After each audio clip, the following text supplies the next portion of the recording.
session. Like it is my pleasure to be here and share my experience of the interview.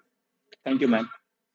Actually हम हमारे लिए भी ये बहुत बड़ी बात है कि वी हैव अ मेंबर जो कि सिविल के लिए प्रिपरेशन कर रहे थे, and I think you have given the interview for civil also, एंड फिर इनका सिलेक्शन भी हुआ as assistant Yes, professor. ma'am. Twice I have appeared for. Yes. Yes, ma'am. Like for assistant professor, it was my third interview in MPPSC. Earlier that I appeared for civils interview twice. Oh, that's great. Then we will have so much information and experience today. So मैं फिर start करना चाहूंगी with the Sure, questions. ma'am. तो अब आपका जो profile है ये सब Sure, देखने ma'am. के बाद एक क्वेश्चन सबसे पहले मेरे दिमाग में आता है, that is related to interview. You have appeared, I think, for 3 times, two Hmm. for the civil and one for the assistant professor. Yes. So one question is that कि what is the difference between the interview of civil and assistant professor? क्योंकि ये question ना हमारे दिमाग में आता है, and there are many coaching institutes जो कि प्रिपरेशन कराते हैं, मुझे ऐसा फील होता है कि वो सिविल के लिए ज़्यादा अच्छी है, और हमें किस तरह से असिस्टेंट प्रोफेसर के लिए प्रिपेयर करना चाहिए. Like we can use bilingual ना language. हाँ हाँ कोई है बिल्कुल. जिसको like issue हो हिंदी में? नहीं, I think Hindi is better. Okay. So I think okay. तो मुझे लगता है कि एक जो बेसिक डिफरेंस है सिविल्स के इंटरव्यूज में और हम जो असिस्टेंट प्रोफेसर के लिए करते हैं. मैम किसी का स्पीकर ओपन है क्या? हाँ आई थिंक माइक ओपन है किसी का. हाँ, थोड़ी एक्चुअली डिस्टरबेंस हाँ, आई हैव डन, मेरा ही क्रिएट था. हो रहा है noise. Okay, please continue. Okay. तो जी मैम जो बेसिक डिफरेंस मुझे समझ आता है सिविल्स के इंटरव्यू में एंड असिस्टेंट प्रोफेसर में वो ये है कि हम जब सिविल्स का इंटरव्यू दे रहे हैं तो वो बहुत स्पेसिफिक इंटरव्यू नहीं रहता है. Like it is not very specific to any subject. क्योंकि वहाँ वहाँ जो सिविल्स के इंटरव्यू में हमसे जो एक्सपेक्टेशंस की जाती है वो एक जनरलिस्टिक अप्रोच की एक्सपेक्टेशंस की जाती है. एंड वहाँ मेन जो फोकस रहता है वो ये है कि आपको एक जनरल अप्रोच, जनरल जो नॉलेज है चीज़ों के बारे में वो होनी चाहिए. एंड आप एज अ जब एडमिनिस्ट्रेशन में आते हैं तो आप किस तरीके से वो चीज़ें कर पाएंगे, है ना. उनकी नॉलेज होगी तो आप उन चीज़ों को आसानी से कर पाएंगे. बट जब हम असिस्टेंट प्रोफेसर के इंटरव्यू की बात करते हैं तो this interviews more specialize. Like जब मैं सिविल्स के इंटरव्यू के लिए प्रिपेयर कर रहा था तो मुझे काफी सारी चीजें दिमाग में रखनी पड़ती थी कि क्या करंट अफेयर्स चल रहे हैं. करंट यहाँ भी हमें देखना है बट उतना इम्पोर्टेंट नहीं है. उतना इम्पोर्टेंट इन द सेंस कि हमें हर चीज के बारे में यहाँ पे नहीं पढ़ना है कि भाई एमपी में क्या चल रहा है, वर्ल्ड में क्या चल रहा है. बहुत जो इन्फॉर्मेशन हम एक्स्ट्रा इन्फॉर्मेशन जो शायद सिविल्स के लिए याद रखते हैं वो यहाँ पे उतनी इम्पोर्टेंट नहीं होती है. क्योंकि यहाँ पे हमारा जो अगर हम एक रेशियो वाइज बात करें तो सिविल्स के इंटरव्यू में जहां तक मैं समझा हूँ कि जनरलिस्टिक अप्रोच जो सब्जेक्ट को लेकर रहेगी वो मान लीजिए 60% है. एंड 40% आपको और चीजों के बारे में अवेयर होना पड़ता है कि गवर्नमेंट की स्कीम्स क्या हैं, क्या क्या करंट में क्या चल रहा है, एमपी में क्या चीजें चल रही हैं, आपके डिस्ट्रिक्ट का स्टेटस क्या है. ये सारी चीजें आपको बहुत ज्यादा फोकस रखना पड़ता है. बट अगर हम एपी के इंटरव्यूज की बात करें असिस्टेंट प्रोफेसर की तो यहाँ पर मोर ओवर स्पेशलाइज है. आप अपने सब्जेक्ट के लिए जा रहे हैं एंड क्या चीजें आपको as a teacher as a professor help करेंगी, क्या एजुकेशन सिस्टम के लिए जरूरी है, आप उन पर मेजर फोकस रखते हैं. तो लाइक एक ब्रॉड आइडिया में दूं तो 80% हमारा फोकस इन सब चीजों पर रहता है, 20% रिमेनिंग चीजों पर रहता है. तो वो रेशियो का डिफरेंस एक मेजर डिफरेंस मुझे समझ आया. जी बिल्कुल. और क्लियर में. आपका जो एक्सपीरियंस था इंटरव्यू का उस पर थोड़ी सी बात कर लेते हैं, स्पेशली फॉर असिस्टेंट प्रोफेसर कि किस यस टाइप मैम. के क्वेश्चंस आपसे पूछे थे. क्यों मैम. लाइक मेरा जो इंटरव्यू है वो ऑब्वियसली जो हमारे बोर्ड के चेयरमैन रहते हैं उनसे स्टार्ट हुआ. एंड चेयरमैन अभी हमारे यहाँ तीन जो मेंबर हैं वो एज अ चेयर करते हैं पैनल को. एंड रिसेंटली अभी एक नए मेंबर इंट्रोड्यूस मतलब बोर्ड में शामिल हुए हैं. उनका नाम शायद लता रघुवंशी मैडम है. एंड जहां तक मुझे उनके बैकग्राउंड के बारे में पता है वो इंग्लिश के ही असिस्टेंट प्रोफेसर रहे हैं. तो जो भी लोग इंग्लिश से स्पेसिफिक हैं वो प्लीज उनके बारे में थोड़ी सी जानकारी लेकर जाएं, है ना. उनका क्योंकि इंग्लिश में ही काम रहा है. स्वामी विवेकानंद जी को उन्होंने पूरी पीएचडी को लेकर वर्क किया है तो वो थोड़ा देख लें. ठीक है. Next I come to the जो क्वेश्चन आपने किया था. देन लाइक मेरा इंटरव्यू पोस्टी सर के बोर्ड में पड़ा पड़ा था, तो उनका स्पेसिफिक जो बैकग्राउंड है वो एनएसएस में रहा है। वो एनएसएस में प्रोग्राम ऑफिसर रहे हैं, उससे रिलेटेड उनका कुछ बैकग्राउंड रहा था। एंड इस चीज के बारे में मेरे को थोड़ा आइडिया था, क्योंकि मेरा भी एनएसएस बैकग्राउंड रहा है। मैंने डेप में स्पेसिफिकली मेंशन किया था। लाइक अगर हम रिसेंट वाले डेप की देखेंगे तो उसमें भी अलग से उन्होंने ऑप्शन दिया है जिसमें लिखा है कि extra curricular activities, NCC, NSS. तो अगर इनमें से कोई भी चीज आपके पास एनसीसी है, एनएसएस है, तो उसको स्पेसिफिकली मेंशन करें। एंड उसमें बहुत प्रोबेबिलिटी है कि सामने वाला उस पर आपसे क्वेश्चन पूछेगा। तो मुझसे ऑब्वियसली जो मेरा बोर्ड जब स्टार्ट हुआ तो उन्होंने उसी पे क्वेश्चन पहले पुट करना स्टार्ट किया कि आपके एनएसएस में आप रहे हो, तो इसमें एक आदर्श व्यक्ति है, कौन है वो? तो वो धीरे धीरे करके स्वामी विवेकानंद जी पे ले गए। देन स्वामी विवेकानंद जी के बारे में मेरे से पूछा कि उन्होंने कोई उनके विषय में आप क्या समझते हैं, तो मैंने उनके विषय में बताया। देन उन शिकागो कब गए थे, तो बहुत जनरल क्वेश्चंस थे। बट उनका मेन फोकस था कि वो स्वामी विवेकानंद जी के बारे में मुझे जानकारी है या नहीं है, एंड एनएसएस के बारे में मुझे बेसिक जानकारी है नहीं है वो जान पाए। तो वहां से मेरा इंटरव्यू स्टार्ट हुआ। देन सर ने मेजरली इसी पे पूरा फोकस किया, इसी के इर्द गिर्द वो रहे। देन फिर सेकंड थर्ड जो मेंबर थे वो बेसिकली स्पेसिफिक साइकोलॉजी के लिए थे। जो इनके चेयरमैन सर के अलावा जो 3 मेंबर थे वो स्पेसिफिक सब्जेक्ट स्पेशलाइज थे। एंड एक मेंबर जो थे उनका प्रॉपर फोकस था कि वो इंडिजनाइजेशन का पूरी साइड देखें, मतलब साइकोलॉजी में कैसे इंडिजनाइजेशन हुआ है, साइकोलॉजी के इंडियन राइटर कौन से हैं, आपने कौन से इंडियन राइटर के बारे में पढ़ा है, किसकी बुक्स पढ़ी हैं। अ, मेरा एक पेपर पब्लिश था and I was also in DRDO that time. तो उन्होंने थोड़ा डीआरडीओ की साइड भी ट्विस्ट करके वो डीआरडीओ साइड भी गए, क्योंकि उस टाइम भी वहां पर एज अ रिसर्च जो काम कर रहा था, तो उन्होंने थोड़ा सा उस टाइम से पूछा। देन फिर जो थर्ड मेंबर थे उनमें जो हमारी जनरल अप्रोच रहनी चाहिए इंग्लिश के लिए, तो जनरल जो चीजें थी लाइक सब्जेक्ट स्पेसिफिक जो भी चीजें थी उन पर थोड़ी बहुत ऐसे मैं नहीं बोलूंगा कि बहुत स्पेशलाइज कुछ चीजें पूछी। जो मुझे लगता है कि हम अगर किसी सब्जेक्ट को पढ़ रहे हैं तो जो बीए लेवल से जो चीजें पढ़ के आ रहे हैं वही उन्हें मेरे से 2-4 क्वेश्चन वो किए। देन जो नेक्स्ट मेंबर थे उन्होंने बड़ा इंटरेस्टिंग मेरे से क्वेश्चन पूछे, लाइक उन्हें करंट अफेयर्स को भी लिया एंड मेरे सब्जेक्ट को भी कंबाइन करके बड़े अच्छे क्वेश्चन पूछे, जो मुझे बड़ा इंप्रेसिव लगा उस टाइम पर। लाइक उनका क्वेश्चन था कि अभी विश्व में कौन से वॉर चल रहे हैं, तो ऑब्वियसली आई सेड कि सर रशिया यूक्रेन वॉर चल रहा है एंड इसराइल हमास का वॉर चल रहा है। तो ही सेड अच्छा अच्छा गुड। देन आप ये बताइए कि इनमें कौन कौन से लीडर्स इन्वॉल्व हैं। तो आई सेड कि सर व्लादिमीर पुतिन है एंड डोनाल्ड ट्रम्प है, ऐसे ऐसे करके मैंने लीडर्स के नाम दिए, जेलेंस्की वगैरह ये सब मैंने नाम दिए उनसे। देन उन्होंने पूछा कि आप इन सभी का पर्सनैलिटी असेसमेंट करके बताइए। Like this is very nice question in the way that I am a student of psychology and personality को समझना, personality को पढ़ना, उनको assess करना, ये एक core part है हमारे subject का। And also as a researcher in psychology हम लोग यही कर रहे थे। जब मैं DITR में था, DRDO में था, हमारा काम ही ये था। तो बड़ा इंटरेस्टिंग सा क्वेश्चन लगा। देन फिर मैंने वन बाय वन स्टार्ट किया उनको बताना कि सर अगर इनकी पर्सनैलिटी को देखें तो ये लीडरशिप स्टाइल इनमें दिखती है, ये ऐसा है।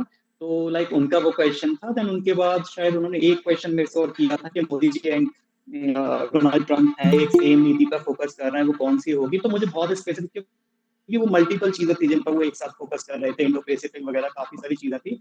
तो मैंने उनको एक दो वो नाम बताए, बट वो सर मुझे लगता है कि खुद से बताना चाहते थे। तो ही सेड कि अरे हाँ हाँ ये तो है ही है, इसके अलावा वो America first and India first ये सब का उन्होंने बताया। तो यहाँ करके फिर एट लास्ट इंटरव्यू ओवर हुआ एंड मैंने सबको थैंक करके फिर मैं वहां से गुड विशेष देके फिर निकल गया। ये पूरा एक्सपीरियंस रहा। Okay, very nice. सो एक्चुअली मुझे आपके बताने से मुझे लग रहा है कि आपका इंटरव्यू काफ़ी अच्छा हुआ था। और इस पूरे क्वेश्चन आंसर में अप्रोक्स कितना टाइम आपको लगा, मतलब पूरा इंटरव्यू आपका कितने टाइम चला?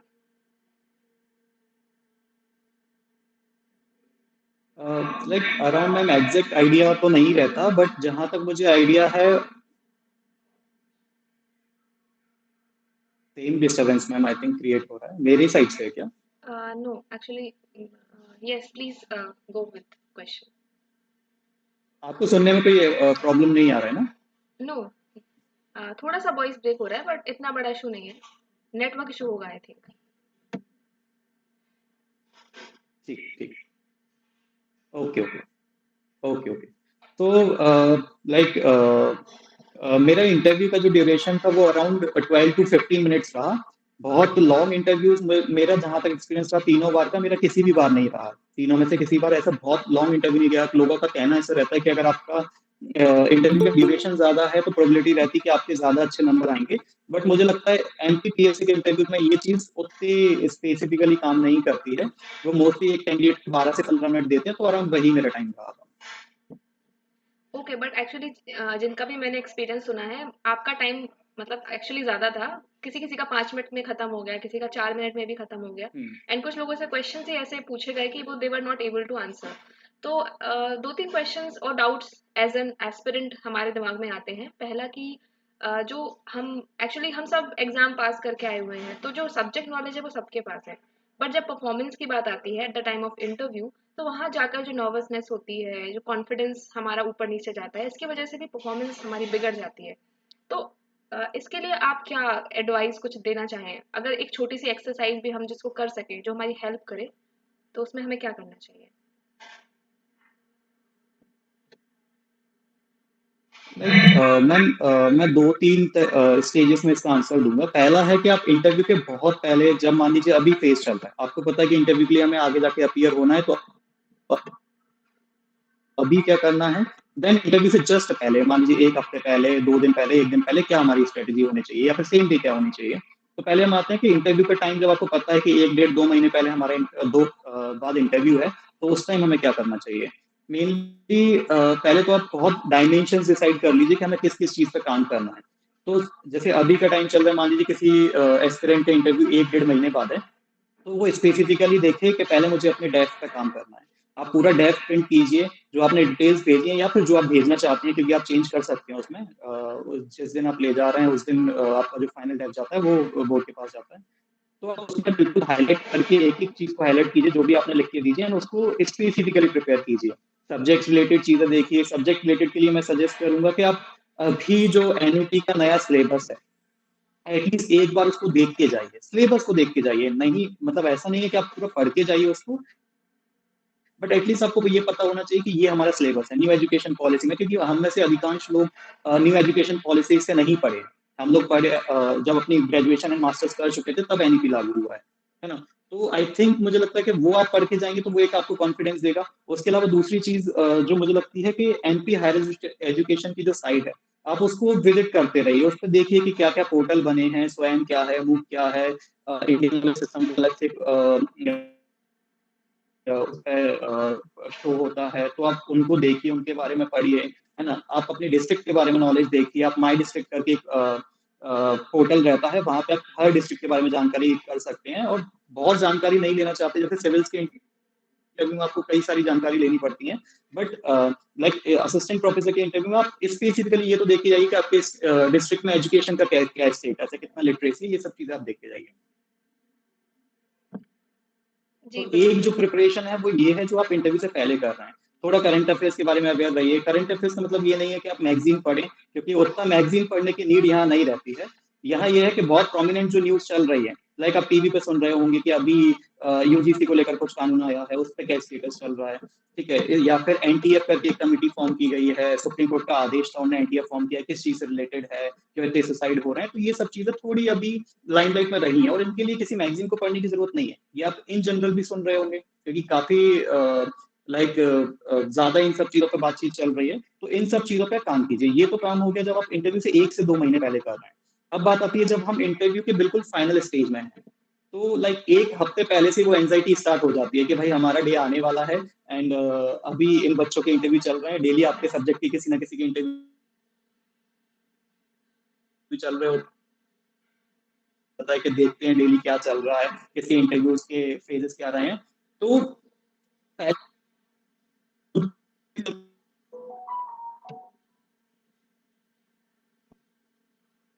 आई think there is network issue, your voice is में जो ब्रेकिंग। तैयारी की है, वो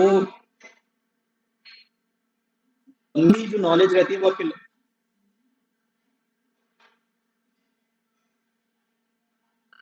Okay, so now it is clear. Please continue. एक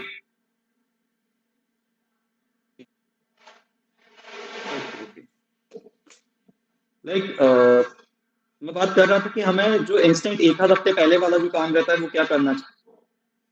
चाहिए। तो जैसे जो और एस्पिरेंट्स होते हैं उनके इंटरव्यू से स्टार्ट हो जाते हैं। आपका मान लीजिए सेकंड या थर्ड, फोर्थ डे जिस भी डे पड़ रहा है, तो आप ये अवेयर तो रहें कि उनसे फर्स्ट डे, सेकंड डे, क्योंकि कई सारे फीडबैक्स आ जाते हैं, लोग शेयर करते हैं हमसे इंटरव्यू में ये पूछा गया, यूट्यूब पे आ जाते हैं, तो उनको सीखें, उनको जानने का एक उत्सुकता रखें। बट ऐसा नहीं है कि बहुत आप एंशियस हो जाएं उन चीजों के लिए। आपने जो तैयारी की है उस पर विश्वास रखें। एंड हर किसी के लिए जो पूछी जाने वाली चीज़ है वो चेंज रहती है। वो भी इतने स्मार्ट हैं कि उन्हें पता है कि सेम चीज़ दोबारा रिपीट नहीं करनी है। तो एक अवेयरनेस के लेवल पे उसको रखना अच्छी चीज़ है। आप जानिए, हो सकता है आपकी किस्मत अच्छी हो, रिपीट हो जाए। लाइक द वॉर वाला सिनेरियो, जस्ट मेरे से थोड़ी देर पहले एक पर्सन, हम लोग जब वेटिंग एरिया में थे, में से एक पर्सन ने ऐसे ही रैंडमली पूछा कि अभी वर्ल्ड में कौन-कौन से वॉर चल रहे हैं। We were in the washroom area. वहां किसी ने पूछा एंड मैं उन्हें बता रहा था, क्योंकि ही नोस के इसने सिविल्स के भी दिए, तो वो मेरे से इन जनरल पूछ रहे थे एंड उनसे वो क्वेश्चन नहीं पूछा गया, बट मुझसे वो क्वेश्चन पूछ लिया। तो कभी कभी वो लक फैक्टर काम कर जाता है कि वो चलो ठीक है, कोइंसिडेंस था कि ऐसा हो गया। तो इसीलिए वो कोइंसिडेंस पे आपको थोड़ा रखना चाहिए, हो सकता है तो वो चीज सीख जाए। एंड खुद को काम करें। जैसे भी करके आप अच्छा फील करते हो, गाने सुनना, वॉक करना, जो भी आपको पसंद रहता हो, आपकी हॉबी का पार्ट हो, वो करने की कोशिश करें। बहुत ऐसे एक्सट्रीम हॉबी आप नहीं कर सकते हैं कि भाई कुछ उस पे चले गए, बाइक राइड पे चले गए, घूमने चले गए, वो तो अवॉइड करना चाहिए उस टाइम पर, क्योंकि आपको थोड़ा खुद को सेफ रखना चाहिए। देन जो नॉर्मल एक्टिविटीज है, गाने सुनना, मेडिटेशन, योगा, जो आप कर सके, वॉकिंग, जिससे भी आपको अच्छा फील हो रहा है। एंड इन जनरल थोड़ा सा काम रखें, जो आप नई चीज सीखना चाहते हैं वो सीखें। नई इन द सेंस जो आपको और एक्सपीरियंस से पता चल रही है उनको सीखें। एंड बाकी फिर थोड़ा भगवान पे विश्वास रखें, जो मेहनत करिए वो काम आएगी। एंड मेरे को लगता है मैम यही एक स्ट्रेटजी है जो होती है, क्योंकि वो एंजाइटी सबको होती है। लाइक मैं तीसरी बार अपियर हो रहा था, बट मेरे को भी सेम लेवल की एंजाइटी थी। एंड मेरे साथ मेरे टीचर जिन्होंने मेरे को पढ़ाया, वो सेम अपियर कर रहे थे। एंड द पर्सन जिस पे हम इतना वो करते थे कि नहीं कितना स्ट्रॉन्ग पर्सन है, एंड ये तो बहुत एक्सपीरियंस है, इनने हमें सिखाया है। But that person is also having same anxiety ना, कि नहीं, इंटरव्यू इंटरव्यू होता है। तो आई थिंक मेन जो उस समय काम करता है वो यही है कि आप अपने पर थोड़ा विश्वास रखें, कॉन्फिडेंस रखें, एंड कामली उस चीज को डील करने की कोशिश करें, क्योंकि सामने जो पर्सन बैठे हैं इंटरव्यू बोर्ड में, वो एक आपको रिजेक्ट करने नहीं बैठे हैं, वो खुद वहां सिलेक्ट करने ही बैठे हैं। उन्हें वो जितनी पोस्ट निकली है उतने असिस्टेंट प्रोफेसर चाहिए। एंड आप वो कॉन्फिडेंस रख के जाए कि आप में वो क्वालिटीज है। तो interview is more about confidence rather than आप कितने आंसर सही देते हैं। एंड एक चीज फिर भी है कि उसमें आप किस तरीके से चीजों को डील करते हैं, आपका मैनर कैसा है, ये बहुत इंपॉर्टेंट है। आपको आंसर्स नहीं भी आते हैं तो आप उसको सॉरी किस वे में आप कन्वे कर रहे हैं। आप जब कोई इंसान आपको बता रहा है, तो ऐसा नहीं है कि आप उसको सामने से आंसर दे रहे हैं, आप उनकी बातों को नहीं सुन रहे हैं, तो वो थोड़ी एज अ पर्सन भी मेरे को लगता है अच्छी चीज नहीं है। एंड इंटरव्यू में तो वो बहुत ज्यादा नेगेटिव होती है, क्योंकि वहां जो लोग बैठे हैं उनका एक्सपीरियंस बहुत ज्यादा है। वो चाहते हैं कि हमसे लोग सुने, है ना, रेदर देन कि हम उन्हें बोले कि सर नहीं ऐसा नहीं होता है, सर मैंने तो ये पढ़ा है। नहीं, आप ऐसा करने की कोशिश ना करें। भले ही आपको लग रहा है कि सामने वाला शायद उतना सही नहीं है, बट बोले कि हाँ सर सही है। हम मतलब सुन लीजिए, हाँ आप हाँ में हाँ भले ही मत बुलाइए, बट एटलीस्ट सामने वाले की बात को सुन लीजिए। तो वो एक इम्पोर्टेंट, लगता है वो एक इम्पोर्टेंट फैक्टर है। हाँ जी, बिल्कुल। और ये जो बोला ना, इंटरव्यू इंटरव्यू होता है, चाहे आप एक बार दो चाहे चार बार दे लो, ये बहुत सही बात है। एनजाइटी होना नॉर्मल है, पर हाँ, लक भी काम करता है, आपका एक्सपीरियंस भी काम करता है। और जितना अगर आप जितना डर जाएंगे, अगर डर के आप कोई काम करोगे, तो फिर वहां पे नेगेटिव पॉइंट ज्यादा ऐड हो जाते हैं आपकी पर्सनालिटी में भी। तो मेरे तो भी बहुत क्वेश्चन रह गए हैं। इससे पहले मैं चाहती हूँ जो भी हमारे एस्पिरेंट्स हैं, जो भी मेंबर्स हैं, अगर आपका कोई क्वेश्चन है तो आप पूछ सकते हो। जो भी आपका डाउट है related to exam and interview, तो आप यहाँ पे अपना डाउट पूछ सकते हैं सर से। So anyone please raise your hand. Okay Naaz ma'am, what is your question? Good evening, ma'am. Good evening. So my question is aligned with the preparation, like sir का भी civil services का background जो रहा है, and मेरा भी same चीज़ है कि prior I was writing civil services mains exams और फिर switch किया professorship में। तो सर आपने ये सारी चीज़ें mention की थी क्या panelists को and board members को? Like they asked you regarding the civil journey. That's my question is.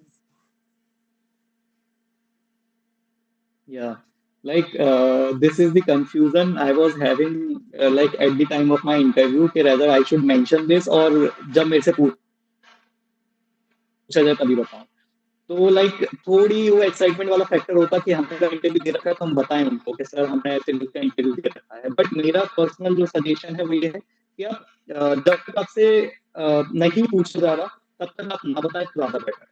ठीक है, क्योंकि आपको फिर जस्टिफाई करना पड़ेगा क्यों वहां नहीं जा रहे हैं, इधर क्यों आ रहे हैं, ऐसा तो नहीं आप यहाँ छोड़ के फिर उधर जाएंगे। तो वो बहुत ऐसा मुझे लगता है एक इंटरव्यू के लिए जो स्पेशलाइज सब्जेक्ट है उसके लिए अच्छी चीज नहीं है ये। अगर बाय चांस इन बात में निकलता है कहीं से कि आपका पहले एक्सपीरियंस रहा है या फिर आप कहीं मेंशन कर रहे हैं कि सर मैंने पहले इंटरव्यू दे रखा है, तो बात अलग है। बाकी मुझे लगता है कि पहले से बताना उतना सही ऑप्शन नहीं है, क्योंकि वहां आपकी सब्जेक्ट स्पेशल स्पेसिफिक एक टेस्ट चल रहा है। तो आपका अच्छा है कि उस सब्जेक्ट पे चीजें जाए, है ना, रेदर देन इस चीज पे कि आपने सिविल्स में तैयारी की या नहीं की। आप उसको एज एडिशनल इस तरीके से ले सकते हैं कि आपने जो सिविल्स में सीखा है वो यहाँ पे एडिशनल रहेगा। मतलब आपसे कोई रैंडम क्वेश्चन किया जाता है तो आपके पास वो एक क्वेश्चन रहेगा जो आपने वहां सीखा है, उसको यहाँ यूटिलाइज कर सकते हैं, है ना। तो आप खुद के लेवल पे उसको रखिए कि भाई सिविल्स की तैयारी में जो मैंने चीजें सीखी हैं तो उसने कहीं ना कहीं मेरे को एक एक्स्ट्रा एज दी है। मेरे से कोई रैंडम चीजें पूछी जाती हैं या फिर जीएस से रिलेटेड कुछ पूछा जाता है, मेरी डिस्ट्रिक्ट से रिलेटेड कुछ पूछा जाता है, तो उसको मैं कंपेरेटिव टू अदर पर्सन ज्यादा अच्छे डील कर सकता हूँ। तो मेरा सजेशन ये है कि आप आगे से उसको मत बताइए। इन कॉन्वर्सेशन अगर निकलता है तो ठीक है, बट उत्सुकता बस मत बताइए। आपने सपोज इंट्रोडक्शन में बता दिया कि sir like I am this this this and मेरा ये बैकग्राउंड है and I have also appeared for this civil service examination, ऐसा करने की जरूरत Okay, sir. Thank you so much. Yes. नहीं। ये मेरा सजेशन है। लाइक आई डोंट नो, क्योंकि इंटरव्यू वेरी सब्जेक्टिव चीज होती है। जो मुझे समझ आता है ये है कि आपको नहीं बताना चाहिए। Okay, so Audrey sir, please ask your question.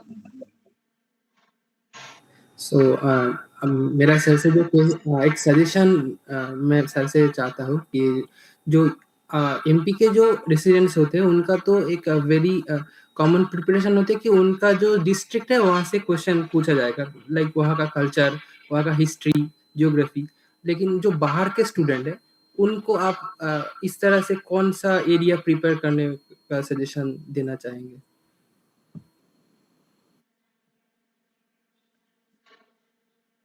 देखिए, बैकग्राउंड का प्रिपरेशन करना या फिर अपनी लोकेलिटी के बारे में जानना सिर्फ एमपी के स्टूडेंट के लिए जरूरी नहीं है। उनका मेन फोकस ये है कि एमपी डिस्ट्रिक्ट के बारे में जानकारी होनी चाहिए। उनका मेन फोकस ये है कि आप जिस जगह रहे हैं, जिस जगह आपने मेजर टाइम ऑफ अपनी लाइफ का बिताया है, वहां के बारे में आप कितना अवगत हैं। जैसे अभी नए वाले डेस्क में वो मोस्टली 3 कॉलम दे रहे हैं कि आप 3 साल से ज्यादा जहां अभी तो जो भी 3 साल से ज्यादा रह रहे हैं तो वहां के बारे में आपने कहीं ना चीजें देखी होंगी ना कि वहाँ की राजनीति कैसी है, समाज कैसा है, वहां पे आर्थिक स्थिति कैसी है ना। तो इन चीजों के बारे में आप जानिए। उससे एमपी से कोई कनेक्शन नहीं है। आप जिस भी डिस्ट्रिक्ट से हैं, जिस भी स्टेट से हैं, वहां आप जहां भी रहे वहां के बारे में आप थोड़ी जानकारी रखें। Okay sir, thank you so much. Sir मैं एक थोड़ा सा पर्सनल क्वेश्चन पूछना चाहती हूँ कि यदि अब आपको चांस मिलता है सिविल सर्विसेज में जाने के लिए तो क्या आप प्रोफेसरशिप मतलब क्विट करेंगे?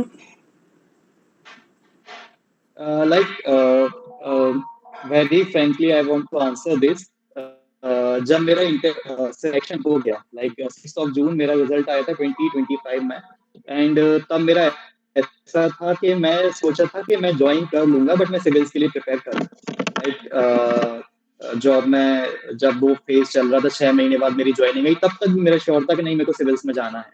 बट आफ्टर ज्वाइनिंग सर्विस अभी पता नहीं कैसे था वो इनर इनसाइट था कि नहीं, अब मेरे को यहाँ ज्यादा मीनिंगफुल लग रहा है, यहाँ काम करना है। तो I have even not applied for civils. अभी उसके चल रहे हैं एंड शायद डेट भी निकल गई है अभी जो 26 का चल रहा है। तो वो आपका इनर कॉलिंग है। मैं नहीं बोलता कि सिविल्स बेकार है या फिर कौन सा ज्यादा अच्छा है कौन सा बेकार है, वो मैटर नहीं करता। The thing is where you are feeling more meaningful ना। तो मुझे जब तक मैं फील्ड में नहीं आया था तब तक मुझे लगता था कि पता नहीं मैं यहाँ पर सस्टेन कर पाऊंगा, अच्छा कर पाऊंगा, कुछ मीनिंगफुल कर पाऊंगा लाइफ में या नहीं कर पाऊंगा। तो वो एक मेरे को डाउट था। तो अगर आपको लगता है ऐसा कि एपी में आके आप अच्छा कर सकते हो, कुछ मीनिंगफुल कर पा रहे हो, तो आपको यहाँ रहना चाहिए। एंड आपको अगर ऐसा लगता है कि आप सिविल्स में वहाँ ज़्यादा मीनिंगफुल फील कर रहे हो, तो मेरे को लगता है वहाँ जाइए। सर्विस कोई बेकार नहीं है, आपको सब जगह सेवा ही देना है।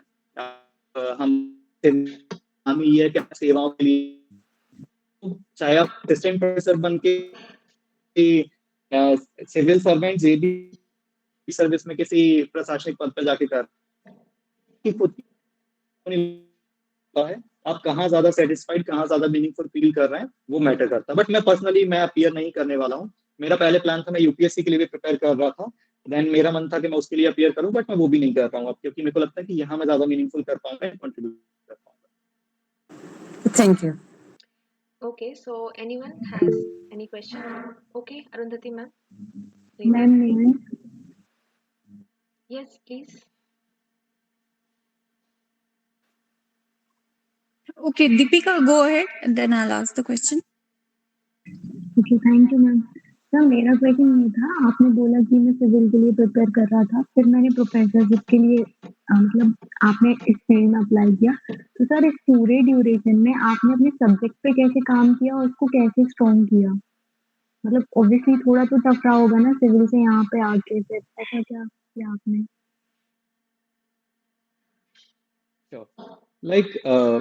जब मैं बैचलर कर रहा था या मास्टर्स कर रहा था, तो मैंने ऐसा था कि मैं अपने सब्जेक्ट के लिए कंटिन्यूअसली कर ही रहा था, काम कर रहा था। मैं बहुत स्पेसिफिक एफर्ट्स नहीं कर रहा था, बट ऐसा नहीं था कि अगर मैं मास्टर्स कर रहा हूँ या फिर बीए कर रहा हूँ तो उस पर अपना ध्यान ना दूं। तो ऑब्वियसली जब मैंने कॉन्शियसली ये डिसीजन लिया था कि मेरे को मास्टर्स साइकोलॉजी में करना है, तो मैंने उसको अच्छे से किया। लाइक उसी टाइम मेरे दोनों मेंस रहे, दोनों इंटरव्यू मैंने उस टाइम दिए जब मैं मास्टर्स कर रहा था, तो साइमल्टेनियसली चीजें चल रही थी। But you have to manage, अगर आपको चीजें करना है, अच्छे से करना है, तो आप उसको कहीं ना कहीं मैनेज करने की कोशिश करते हैं। एंड मेन यही, आप टाइम दीजिए, आपको चीजों के लिए टाइम देना पड़ेगा। जो भी अपॉर्चुनिटीज आ रही हैं उनको आपको एनकेज करना पड़ेगा। मुझे अभी भी याद है, जब मैं अपने सिविल्स के मेंस दे रहा था, उसी टाइम मेरे जो एचओडी थी, उनने मेरे को डिसर्टेशन के लिए बोला कि आप उसको रिसर्च पेपर के तौर पर लीजिए, उसको प्रेजेंट कीजिए। तो एक मन तो ये हो रहा था कि भाई कहाँ मैं मेंस पे फोकस करता हूँ, मेंस आने वाले हैं, है ना, 2 महीने मिले हैं, उसमें मेंस के लिए लोग प्रिपेयर करते हैं, कहाँ मैं रिसर्च पेपर करूंगा। बट मुझे लगा नहीं, आपको अगर अपॉर्चुनिटी मिल रही है, सामने से अपॉर्चुनिटी आ रही है, तो आपको उस पर काम करना चाहिए। तो एक सिंपल सा काम जो मैंने किया वो यही था कि मुझे जो भी अपॉर्चुनिटी मिली अपने सब्जेक्ट में, वो मैं साथ साथ करते गई। मैंने बहुत ऐसे सिलेक्टिव नहीं हुआ कि मेरे को इसी फील्ड में जाना है, यही करना है। हालांकि मेरा मेजर फोकस सिविल्स पे था, मैं बहुत फ्रेंकली इस चीज को एक्सेप्ट कर रहा हूँ कि मेरा मेजर फोकस सिविल साइड था। बट कहीं ना कहीं सब्जेक्ट से रिलेटेड भी जो भी अपॉर्चुनिटी मुझे मिलती गई, मैं वो साथ साथ करते गया। एंड जब एग्जाम देने की बारी आई, तो फिर मैंने स्पेसिफिक सब्जेक्ट के लिए काम किया। जैसे मुझे पता चला कि चलो एग्जाम देना है, एपी के लिए अपियर होना है, तो 2 ढाई 3 महीने देन फिर प्रॉपर स्पेसिफिकली उस सब्जेक्ट के लिए पढ़ा। तो मुझे लगता है कि ये एक सिंपल सी अप्रोच थी, जो मैंने सिंपल, पता नहीं बोलना चाहिए उसे कि नहीं, क्योंकि लाइक चीजें उतनी सिंपल होती नहीं है। आप जब चीजें मैनेज कर रहे होते तो ऑब्वियसली आपको डाइवर्टेड रहना पड़ता। बट जब आप उस एग्जाम के स्पेसिफिक प्रिपेयर कर रहे हैं, तो बहुत स्पेसिफिक हो जाइए। एक ये तरीका मैंने अपनी लाइफ में फॉलो किया। Okay, thank you so much. कई बार डेस्टिनी भी हमें एक डायरेक्शन में ले जा रही होती है। Like you were preparing for civil services, पर लाइक आपको श्योर इस मैम, मैं आपको इस डायरेक्शन में आना था, आपकी डेस्टिनी में मैम था। मेरी डेस्टिनी, मैम बहुत ज्यादा मैं इस चीज को मानता, क्योंकि even I had not selected psychology as a subject in my bachelors. मुझे गलती से सोशियोलॉजी की जगह साइकोलॉजी मिला था। ओह मैं सबको ये चीज बताता हूँ। Like I went to take economics, pol science and sociology, but due to okay. Some technical error मेरे को साइकोलॉजी अलॉट हुआ। देन मैंने उसके लिए बहुत कोशिश की। हमारे एक सर थे, राजीव सर, वो उस एडमिशन कमेटी में थे, उन्होंने मेरे को बहुत समझाया। वो साइकोलॉजी में ही फैकल्टी थे वहां पर, तो उन्होंने मेरे को समझाया। फिर मेरे को लगा चलो ठीक है, ले लेते हैं, देखा जाएगा जो भी है। तो ऐसे करके वो जर्नी स्टार्ट हुई। तो मैम डेस्टिनी का तो बहुत रोल रहा है इस चीज में। तो मुझे इसलिए मैं बहुत इंडक्टेड फील करता हूँ कि मैंने जितना शायद साइकोलॉजी के लिए किया, उससे ज्यादा मेरे को इन रिटर्न मिला है। And that is the main. Actually अभी बहुत फर्मली डिसाइडेड कि मेरे को अब सिविल्स में नहीं जाना, यहीं रह के काम करना। क्योंकि कर्ज है इस सब्जेक्ट का मेरे ऊपर। एंड एमपी में काफी हद तक अभी एजुकेशन सिस्टम को लेकर बहुत अच्छा किया, डेफिनेटली एक्चुअली अपॉर्चुनिटीज हैं। डेस्टिनी वर्क करती तो है। इवन मेरी स्टोरी भी कुछ ऐसे ही है कि I was preparing for bank and मैंने पीसीएम से ग्रेजुएशन किया हुआ है, but somehow I don't know कि मेरा लिटरेचर में इंटरेस्ट कैसे आया। वो भी रेंडमली मैंने एक लोग से सुना कि एमए इंग्लिश से कर लो, अच्छा है, एंड नेट होता है। Even I didn't know anything about net. मैंने जब ग्रेजुएशन तक मैंने किया, क्योंकि I was not that much into this field. तो जब मैंने सब मुझे पता चला, मुझे इंटरेस्ट ऐसा आया कि विद इन 1 ईयर मैंने प्रिपरेशन भी करी and I have also qualified JRF. तो मेरी डेस्टिनी थी कि मुझे लिटरेचर में आना था, एंड तब से लेके अब तक वो कंटिन्यू भी है। तो होता है, डेस्टिनी एक्चुअली काम करती है, हम सबके साथ काम करती है।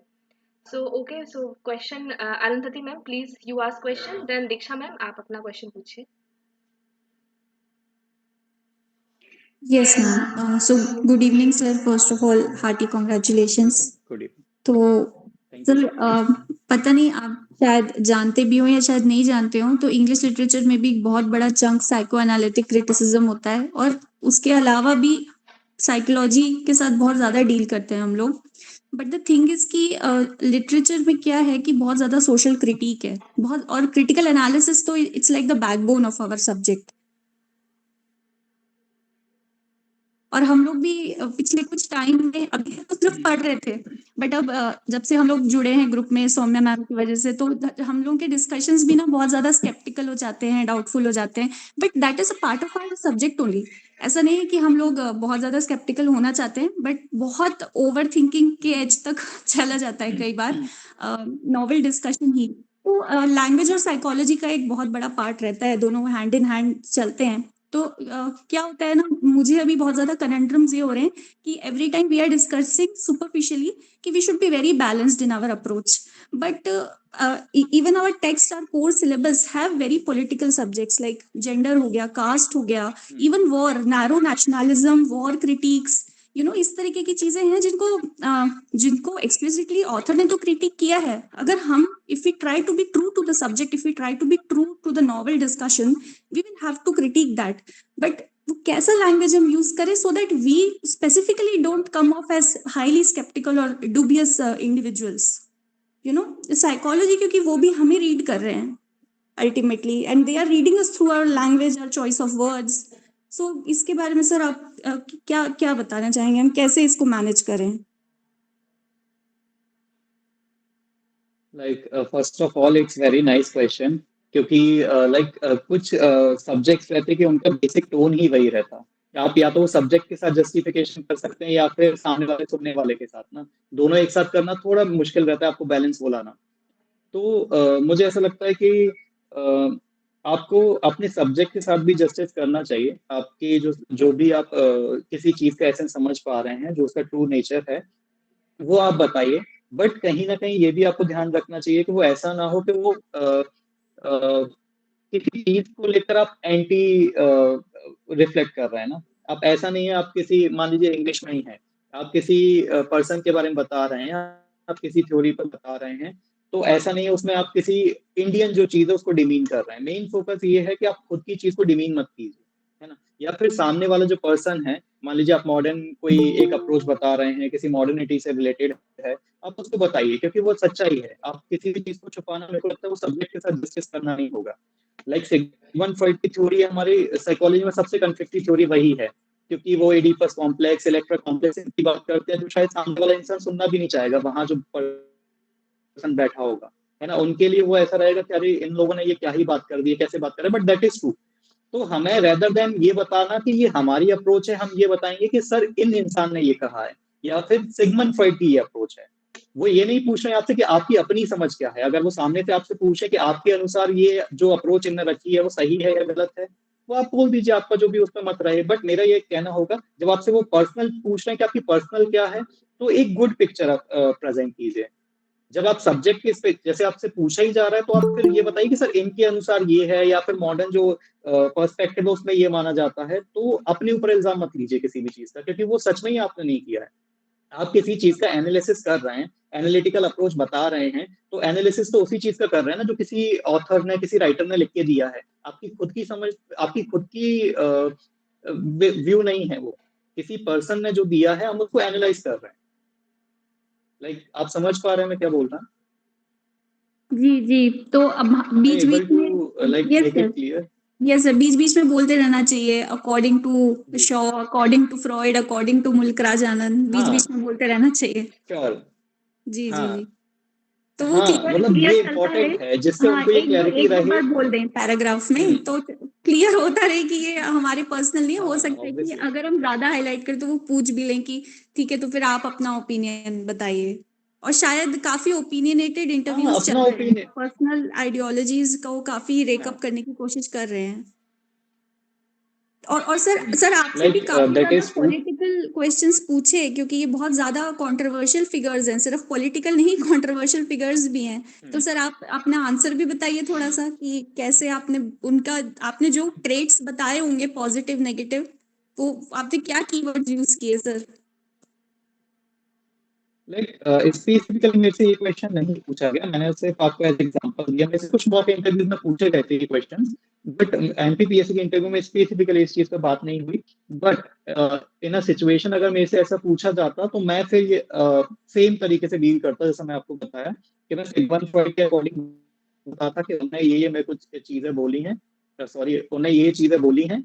देन फिर मैं बताता, अगर वो मेरे से उस पर काउंटर क्वेश्चन करते कि आपका क्या व्यू है, तो मैं वही बताता जो वो सुनना चाहते हैं। सिंपल सी बात है, क्योंकि वहां पर हमें ये प्रूफ नहीं करना कि हम कितने अच्छे हैं, हमारी क्या मॉडर्न अप्रोच है, हम बेसिकली ना नंबर लेने जा रहे हैं। ये चीज हमेशा दिमाग में रखनी है। आप बहुत विनम्र रहें, आप कोशिश करें वो जो सुनना चाह रहे हैं वो आप बोलें, क्योंकि उसके बाद हमें सब मॉडर्न अप्रोच रखना है, जितनी चीजें हम अच्छी करना चाहते हैं वो कर सकते हैं। बट वहां अगर हम वो कोशिश करेंगे शो करने की तो वो शायद हमारे लिए ही नुकसान है। तो मैं सजेस्ट करूंगा कि कोशिश करें जब वो अपना ओपिनियन पूछ रहे हैं तो कोई भी ऐसी चीज ना बोलें जो वो नहीं सुनना चाहते हैं या फिर उनके ओपिनियन के अगेंस्ट हो सकती है।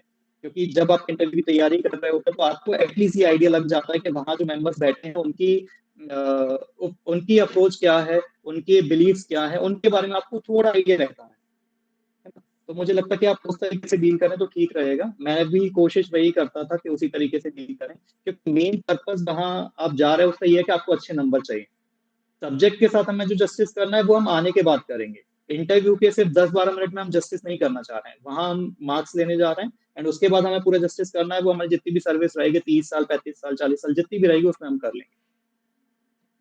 तो मैम सिंपल सी अप्रोच मेरी ओवरऑल हम बोले यही तो है हमें इस चीज बैलेंस्ड की। आंसर ही देना है वहां पे। मतलब हमें वहां पे जाकर हीरो नहीं बनना है, अगर ऐसा हम बोले तो। क्या मैम? हाँ क्या बिकॉज एक लाइक वर्ड हीरो जो कल बनना है, हमारे सेशन में भी, जब आप क्लास सेशन में आया था, लाइक रेडिकल, हमें रेडिकल नहीं बनना है with our opinions and all. तो balanced approach is very important. Okay, so actually, please have water also. You are continuously talking for 45 minutes, so मुझे भी लग रहा है कि actually continuously questions and questions. So just take 2 minutes break also. If you want, you can. No no, I am good. Oh, हाँ you हाँ okay now? Okay, so sure sure sure. that's my whole concern कि you are okay. हाँ हाँ आई am good And actually अभी कुछ time से जो है इंडियन नॉलेज मैम। अब सिस्टम, लाइक टीचिंग में आने के बाद ना, यस सॉरी, एक्चुअली लाइक ये चीज भी टीचिंग में इम्प्रूव एक चीज करनी ऐड करना होती है। चाहूंगा एज अ टीचर।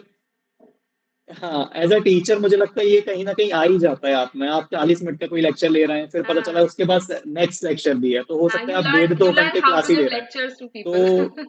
तो हाँ, या सो वो टाइम आपको याद ही नहीं रहता कि आपको पानी भी पीना है। ऑल्दो वो Exactly, जरूरी है, मैं ये नहीं बोलता कि exactly. आपको नहीं करना चाहिए, मुझे लगता है कि वो चीज भी सीखनी चाहिए आपको। सेल्फ केयर भी रखना चाहिए, Yeah, पानी पिए, very आराम से important. रिलैक्स करें, 2 मिनट का ब्रेक लें भले ही, बट आप Yes, वो ब्रेक लें जब आप स्विच कर रहे हैं एक क्लास से दूसरी क्लास के बीच। तो exactly. एटलीस्ट वो 1-2 मिनट का ब्रेक लें, वो एक लंबी सांस 2-4 बार लें, पानी पिए, देन फिर स्टार्ट करें। Very important. Okay, तो फिर नेक्स्ट क्वेश्चन हम देते हैं। Diksha ma'am, please you ask your question. तो ma'am yes, good evening ma'am, good evening sir. Sir मेरा क्वेश्चन ये है कि जैसे अभी आंसर्स के रिगार्डिंग बात हो ही रही है, तो जैसे मान लीजिए कि साइको एनालिसिस से ही उन्होंने क्वेश्चन पूछ लिया है, तो कितना आंसर देना है? कि सिर्फ साइको एनालिसिस थ्योरी और उसके थ्योरिस्ट बताने हैं, या कुछ कैसे ऐड ऑन कर सकते हैं ताकि हमारा आंसर परफेक्ट और इम्प्रेसिव भी हो? श्योर। देखिए, हमें वहाँ पर बहुत इलैबोरेटेड आंसर्स नहीं देने। सिंपल सा जब हमसे साइको एनालिसिस पूछा जा रहा है तो हम बताएँगे कि साइको एनालिसिस क्या है? आप बताओगे कि सिगमंड फ्रॉइड थे, वो इसके फादर हैं। देन उन्हें पूरी डिटेल्स में ये बताया गया था कि चाइल्डहुड एक्सपीरियंसेस हमारे जो हैं, है ना? रिप्रेस्ड जो हमारे डिज़ायर्स रहती हैं, उनका हमारी पर्सनैलिटी पे इम्पोर्टेंट रोल रहता है एंड इसके लिए उन्होंने अपनी कुछ थ्योरीज़ दी। तो मैंने शॉर्ट में बता दिया, उन्हें डायरेक्शन दे दी। डायरेक्शन कैसे दी? मैंने सिगमंड फ्रॉइड को मेंशन कर दिया, मैंने अनकॉन्शियस माइंड को मेंशन कर दिया, चाइल्डहुड एक्सपीरियंसेस को मेंशन कर दिया, रिप्रेस्ड डिजायर्स को मेंशन कर दिया एंड मैंने बोल दिया कि उन्होंने कई सारी थ्योरीज इससे संबंधित दी है। अब इंटरव्यूअर को ऐसा नहीं है कि आपने कुछ दिया वो ब्लैंक हो गया, उसके पास 6-8 चीजें जिन पे वो पूछ सकता। वो सिगमंड फ्रॉइड पे पूछे, अनकॉन्शियस माइंड पे पूछे मेरे से या फिर रिप्रेस्ड डिजायर्स, जिस भी चीज पे पूछना चाहे वो पूछ सकता है एंड मैंने लास्ट में ये भी बोला कि उन्होंने इससे रिलेटेड कई सारी थियरीज दी, तो वो ऑटोमेटिकली थियरीज पे भी जा सकता है। तो आंसर ऐसा दे कि उनको कुछ ना कुछ इनपुट्स मिले एंड आप उस क्वेश्चन के साथ भी जस्टिफाई कर पाए कि आपने बताया कि साइको एनालिसिस बेसिकली है क्या, मैंने वो भी बता दिया। तो आप 1-2 लाइन, 1-2 सेंटेंसेस में उस चीज से रिलेटेड बताएं, देन फिर सामने वाला व्यक्ति आपसे फिर काउंटर क्वेश्चन करेगा उस चीज से रिलेटेड एंड आपने पूरा भी किया है उस क्वेश्चन को। ऐसा नहीं है कि आपने जवाब नहीं दिया है, आपने उसके फादर बता दिए, साइको एनालिसिस किस चीज से रिलेटेड है वो बता दिया, आपने बता दिया कि इससे कई सारी थियरी से रिलेटेड है एंड आप सामने वाला पूछ सकता है, तो एक कंप्लीट आंसर भी हो गया। अच्छा, तो ऐसा कह बट सकते हैं सर 2-3 हमें लाइन से कि ज्यादा, 2-3 सेंटेंसेस से ज्यादा ना कोशिश करें। अच्छा, अच्छा तो हमें मतलब मोस्टली की टर्म्स में आंसर देना है। मतलब मुझे ऐसा लगता है कि आपके माइंड को ना बहुत ऐसे कॉन्शियसली हमें कोशिश नहीं करना चाहिए कि हम वहां पे की टर्म में आंसर देंगे, हम ऐसे आंसर देंगे, क्योंकि फिर हम जब अपना आंसर दे रहे होते हैं ना, तो फिर हम बहुत कॉन्शियसली उन चीजों को सोच रहे होते हैं, तो हमारा माइंड बहुत डाइवर्टेड हो जाता है। तो आप खुद को ये प्लान करके जाना कि हम कीवर्ड्स में देंगे या फिर इस तरीके से आंसर देंगे, वो कोशिश ना करें, क्योंकि ना वो चीजें फिर हमारी कहीं ना कहीं एनर्जी को ना दूसरी जगह शिफ्ट कर देती है, हमारे माइंड को दूसरी जगह स्विच कर देती है ना, या फिर डाइवर्टेड चीजें हो जाती हैं, हम अटेंशन 2-3 जगह लगा रहे होते हैं। तो बहुत नेचुरल फ्लो के साथ जो आपको वहां पे चीजें समझ आ रही है, बट कोशिश कीजिए कहीं ना कहीं ये तो आपके दिमाग में रहेगा ना कि हम बहुत ज्यादा बोल जा रहे हैं, 4-5 लाइनें हो गई हैं, है ना, या फिर हमने बहुत इलेबोरेटिव आंसर दे दिया, वो कोशिश ना करें। कोशिश करें कि स्पेसिफिक कोई आंसर दें, आप 2 से 3 सेंटेंस में दें और खत्म करें और कंप्लीट रहे थोड़ा सा। तो वर्ड्स को लेकर बहुत ज्यादा कीवर्ड्स या फिर इन चीजों का ज्यादा ध्यान रखने की आपको नीड है नहीं। Okay, thank you sir. Okay, so क्योंकि Radha ma'am. Human memory, human functioning ना बहुत डिफिकल्ट। जी जी मैम, मेरा सिंपल सा ये एड ऑन था कि लाइक दिमाग है ना, आप उसको इतना क्यों वो कर रहे हैं, फोर्स कर रहे हैं कि भाई कीवर्ड्स पे बताओ, ये बताओ, कितनी लिमिटेशंस वो याद रखेगा। जितना नेचुरली फ्लो के साथ आप जाएंगे, जितना कम एंशियस रहेंगे, मेरे को लगता है उतना अच्छे से एग्जैक्टली, एंड मेरा खुद का एक्सपीरियंस ऐसा है कि इंटरव्यू से पहले वहां बहुत पर सारी आंसर्स चीजें दे दिमाग में पाएंगे। थी, वो ये नेचुरल फ्लो में पढ़ना है, रहता वो ही है पढ़ना आपका, है। बहुत ज्यादा इस बट चीज को लेकर आपको सोचने हाँ, की जरूरत नहीं है।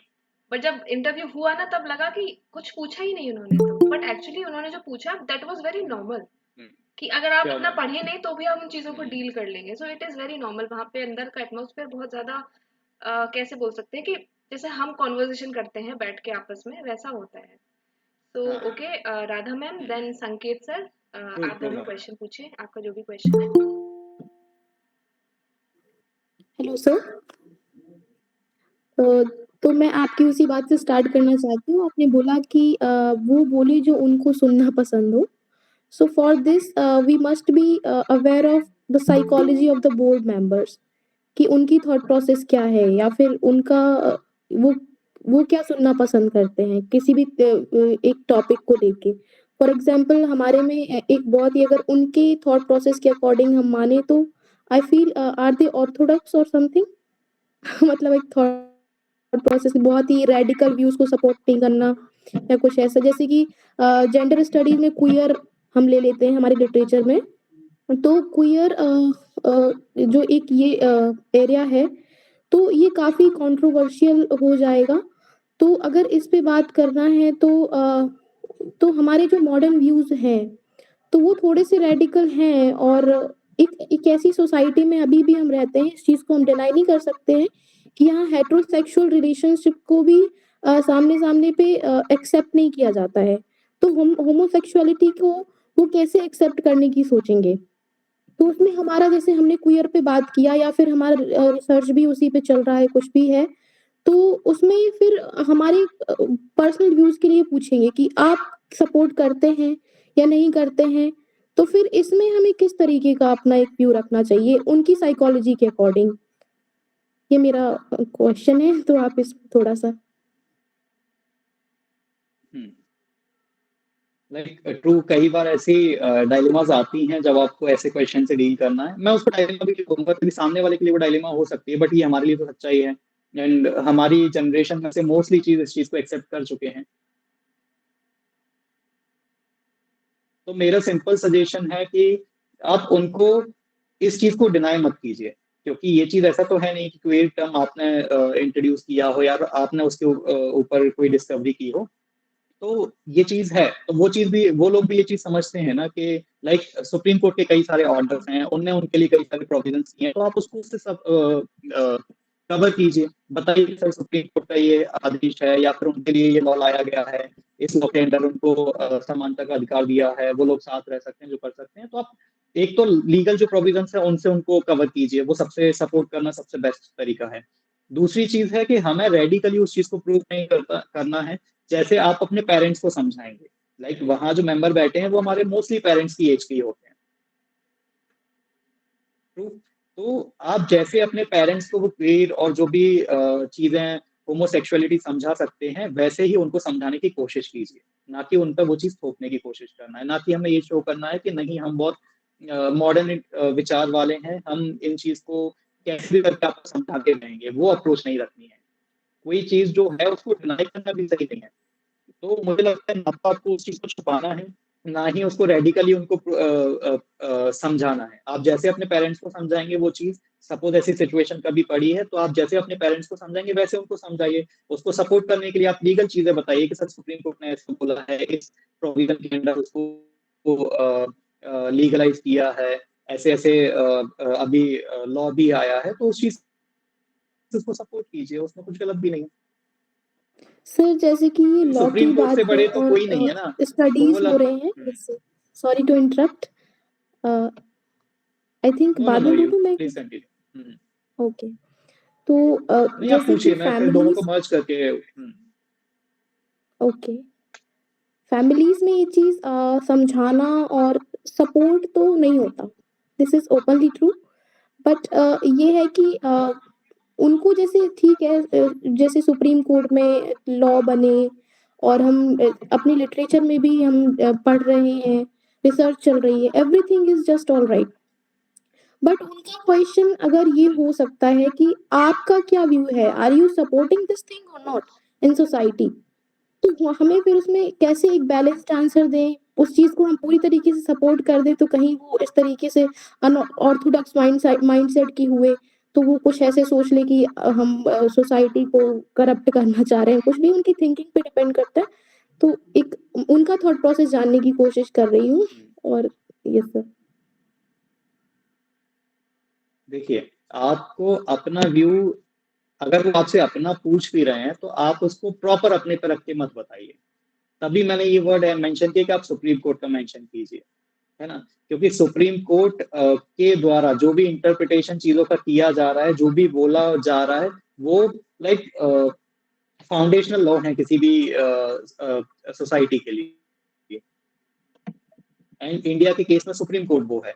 तो अगर सुप्रीम कोर्ट ने कोई चीज़ लीगल मान ली है और वो उसके फेवर में है, तो मुझे लगता नहीं है कि वो उस चीज़ को काउंटर क्वेश्चन कर पाएँगे, क्योंकि सुप्रीम कोर्ट से ऊपर कुछ नहीं है। इन लाइक अगर हम वर्चुअली बोलें तो सुप्रीम कोर्ट ने जो आदेश दे दिया है, जो बोली है, वो बहुत विचार करने के बाद एंड बहुत मंत्रणा करने के बाद वो चीज़ बोली गई है ना? तो अगर आप उनको मेंशन कर देते हैं, सुप्रीम कोर्ट को मेंशन कर देते हैं, तो मुझे नहीं लगता कि वो उसका काउंटर क्वेश्चन करेंगे, क्योंकि वो एक तरह से करना लाइक उनके लिए अवमानना हो जाएगा। अगर वो उनकी चीज़ों को सुप्रीम कोर्ट की चीज़ों को नहीं मान रहे हैं, तो वो उनके लिए गलत हो जाएगा। मतलब ऐसा कर नहीं सकते, लीगली आप ऐसा नहीं कर सकते। अगर वहाँ का कोई आदेश है, तो आपको कंटेम्प्ट रहता है वो उस चीज़ के लिए ना। तो आप सिंपल सी बात ये है, अगर वो आपसे आपको पर्सनली भी पूछ रहे हैं, तो आप यही बोलिए कि सर सुप्रीम कोर्ट ने इस चीज़ को लीगलाइज़ किया है एंड ये प्रावधान किए हैं। तो मुझे लगता है कि मैं भी जो माननीय न्यायालय का आदेश है, मैं भी उसके सपोर्ट में हूँ, बस आपने अपना नहीं बोला, आपने पूरा वो रख दिया सुप्रीम कोर्ट के ऊपर, जो भी लॉ बने हैं उनके ऊपर रख दिया, गवर्नमेंट ने लॉ बनाए उनके ऊपर रख दिया। आप खुद से क्यों उसको वो करना चाहते हैं कि हम सही समझते हैं, हम गलत समझते हैं? वो लीजिए ही मत आप। सिंपल अप्रोच मेरे को लगता है ये है।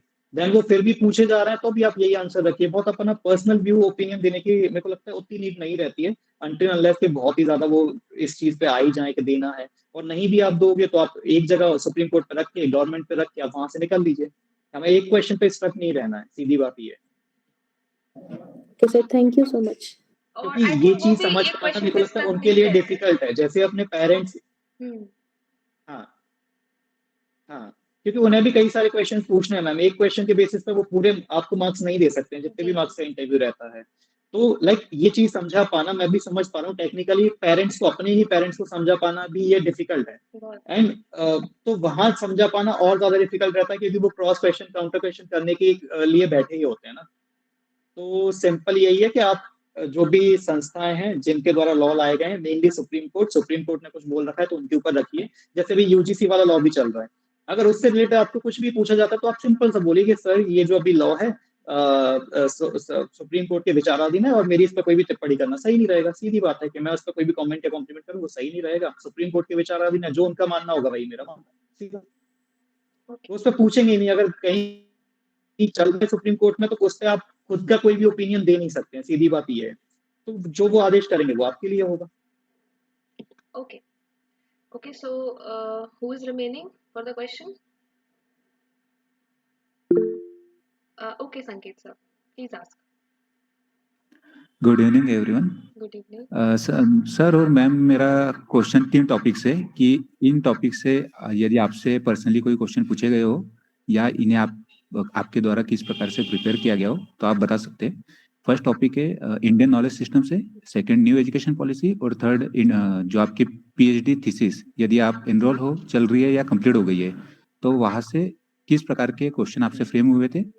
इसमें सर और मैम आपसे व्यूज जानना चाह रहा हूँ।